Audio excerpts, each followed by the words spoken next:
This is the Enneagram of Wealth. I will go into this in much more detail, but this just shows you the core values for each of the type, what type of investor that means that they will become in terms of how they make financial decisions, and also then what type of instruments, financial investment, wealth management would be best suited to each of the 9 types. But this is what we're building up to through our webinars. So this is just here as a teaser of finance. Well, given that Enneagram 1s have the highest standards for themselves and for everybody else, they are going to view finances as a way to achieve an ideal state of living, an ideal house, the ideal situation in which to raise children. They're super organized. When they set a rule, they stick by it almost dogmatically, almost compulsively. So they love to save. They've got spreadsheets for everything, and they are the ones that will stick to that. So when it comes to rigid budgets, those are your ones. They love administration. They love ticking boxes. They love using different systems that speak to each other. Prudent, sensible, restrained. They don't spend easily. They feel immense guilt spending on something that is considered a luxury. So they like useful items. However, this is the type that is most likely to spend on health and wellness, gym contracts, healthy eating, that type of thing. What else can we say about them here? Disciplined, fiercely disciplined, order, structure, ritual. 2s are motivated by money only to the degree that it will help me to help others.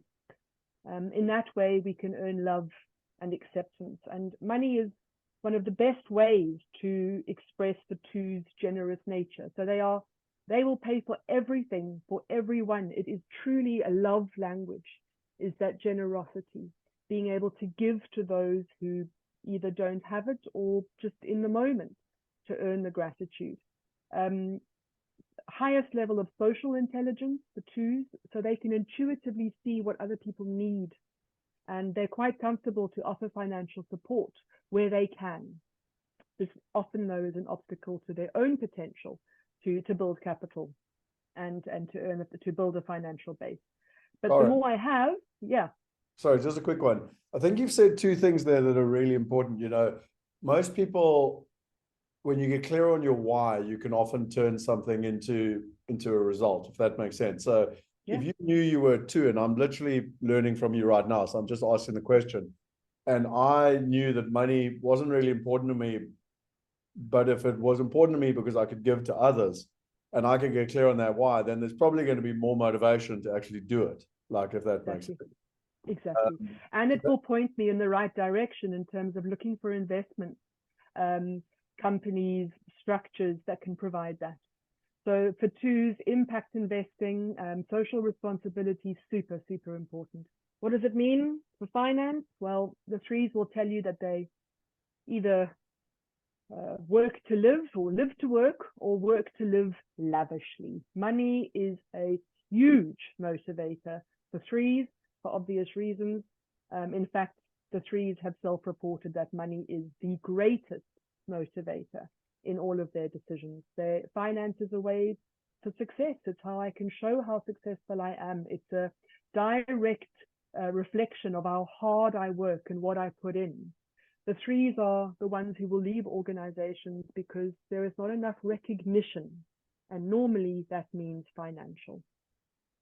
So it's about portraying and maintaining an image, keeping up with the Joneses. They spend lavishly on luxury items, and then can often find themselves getting into debt as a result to pay off all of that. But they can't not have what the next person has if it relates to status. So although 3s will never admit it, they are some of the most emotional spenders of the Enneagram types. And in fact, type 3 is an emotional type. What does this mean for them in terms of finance? They're not motivated by money for money itself, but more for how money can help them to cultivate an identity. So they are attracted to rare items, outlandish items, the rare, the special, the beautiful, art, fashion, homeware. They spend to cultivate their own personal brand. And again, this can lead to issues with debt, but it's not something that they worry about. It's part of, debt is what people in the corporate world worry about. For the fours, my debt is more than that. They often pretend that they're not interested in it to show so that they avoid a sense of failure. I'm meant to do that. That's part of who I am. I believe that I can do without. So guided purely by emotion, the four, when it comes to spending money. Budgeting is for sheep. What does this mean for finance? Finance is a way to ensure that I never have to depend on anybody else. So it's a form of great independence and security for the five because they're so resource conscious. They've got saving plans upon saving plans. They've got safety nets. They've got buffers in place. Money is a way to establish that total independence. It's also a way to fund that constant curiosity. So fives are most likely to spend on studies, universities, apps, online learning to constantly feed that incredible brain. They don't actually want to spend their money. It makes them deeply anxious. And if they are called to invest, they are going to spend ages researching all of the potential options out there before they come to a final decision. So it can take them a long time to make a decision. Not surprisingly then, of course, the sixes stress more about finance than any other type. Money and finance is the epitome of safety and security, of having enough so that I never have to worry. But what does that mean for a six? What does enough mean? Can they actually qualify how much they need so as not to go without? Great fear is not having enough in their old age or not having enough to be able to send the kids to college. They're likely to turn to others for help, for fear of getting it wrong, and because they trust expert advice, they trust authority far more than they trust themselves.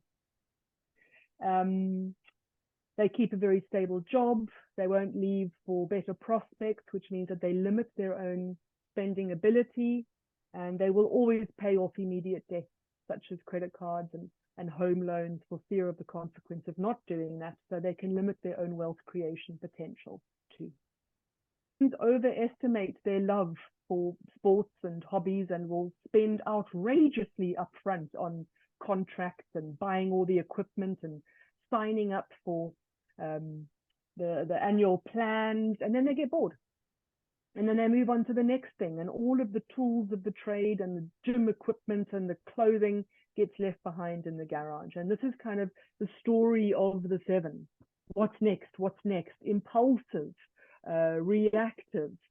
So, and commitment is very tough. So budgeting is even tougher. It's an obvious form of restraint. Telling me I can't spend money on something means that that's all I'm going to be able to think about as a seven, especially if somebody else has already done it. So having to structure finances can be immensely stressful for a seven. They are big spenders and they spend on experience rather than goods or necessities. They spend on travel. They spend on learning. They spend on hobbies. They spend on adventure. And all of those are big price tags. But having money means that you can seize the day in whatever form it takes. So in that sense, money is a motivator for seven, as is a higher earning potential. It simply means that I can do more with my life than if I didn't have. What does this mean financially? Money is equivalent to power. It helps me to establish financial independence, which is all that I need as an eight, because eights will fiercely resist ever having to ask for help, financial or otherwise, or any form of support. They have to stand on their own 2 feet because that is the ultimate display of power and control. Financial status is a symbol of power and influence. They work hard, they play hard. The only person that an 8 will listen to is themselves. So it's difficult to take financial advice or any other advice from anybody else. And the key is on authority, autonomy. I need to be able to control my own wealth, my own earning potential, my own finances. 8s are by definition unmanageable. They don't cope well in the corporate environment. 8s will tell you that they walk around with foot and mouth syndrome because they don't know how to play the game. There is no game. They don't play games. So your 8s are mavericks. They're entrepreneurs. They build empires. Again, think Romans, think Vikings. They make it their own so that they have control and autonomy over how things are done and that they don't ever have to take orders from somebody else. And obviously what this means for their finances is that they only want to earn enough to live their life, just to get by. What will keep me content? What will keep me happy? What will establish a sense of harmony? They're easily convinced by others to spend according to what everybody else is doing rather than what's best for them, even if they know it. It's just not worth it. It's not worth causing a fuss over that. They're not at all motivated by money. They can be overwhelmed by finance and by financial decisions. It's too much effort. It's too much of this world. Whereas up here, money and finance don't really mean that much. When systems are set up by somebody else, when somebody more proactive, then they're very good at following them. That's what 9s do well, is maintaining, implementing, maintaining that status quo. And they will follow that system to a T. But for them, purchases must always be useful. We don't do luxuries or, yeah. It's a means to an end. I need to do enough just to keep life on an even keel and to keep drama from my front door.